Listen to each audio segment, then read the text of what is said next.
अगर आपकी भी उम्र 20 से 25 के बीच की है तो इस कहानी को सुनो। एक राज्य था जहाँ किसी को भी राजा बना दिया जाता था, लेकिन सिर्फ 5 सालों के लिए, और 5 साल खत्म होने के बाद उस राजा को एक घने जंगल में छोड़ दिया जाता था, जहाँ दूर दूर तक कोई इंसान नहीं रहते थे और जंगल में जंगली जानवर उसे खा जाते थे। और ऐसे ही हर 5 साल पे हर एक राजा के साथ किया जाता था। जो भी लोग राजा बनते थे वह अपनी जिंदगी में खूब ऐश करते थे और इतना खो जाते थे कि वे भूल जाते थे कि उनके साथ 5 साल बाद क्या होने वाला है। जैसे जैसे साल बीतने लगते थे उन्हें आखिर में डर लगने लगता था। एक बार एक नए आदमी को राजा बनाया गया। वो आदमी बहुत ही बुद्धिमान था। उसने दूसरे राजाओं की तरह अपने 5 साल ऐशो आराम में नहीं बिताए। उसने घने जंगल को देखा कि वहाँ बहुत सारे कंकाल पड़े हुए थे जो उन्हीं पहले राजाओं के थे।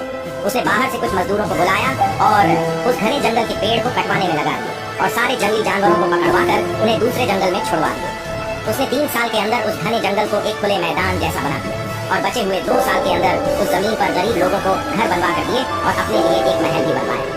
जब उसके 5 साल पूरे हो गए तब राज्य के लोगों ने उसे उस घने जंगल में छोड़ दिया जो कि अब एक राज्य बन गया था। वहाँ के लोगों ने फूलों से उसका स्वागत किया और उसने बाकी की जिंदगी आराम से गुजारी। सीख, ये जो हमारे 20 से 25 की एज होती है, हमें इसे मेहनत और स्किल्स को डेवलप करने में इन्वेस्ट करनी चाहिए। अगर आपने भी बाकी राजाओं की तरह ऐशो आराम में निकाल दिए, आपको बहुत मुश्किलों का सामना करना पड़ेगा, क्योंकि यही वो एज होती है जो हमारी फ्यूचर को डिसाइड करती है। इसलिए इसे वेस्ट नहीं, इन्वेस्ट करो।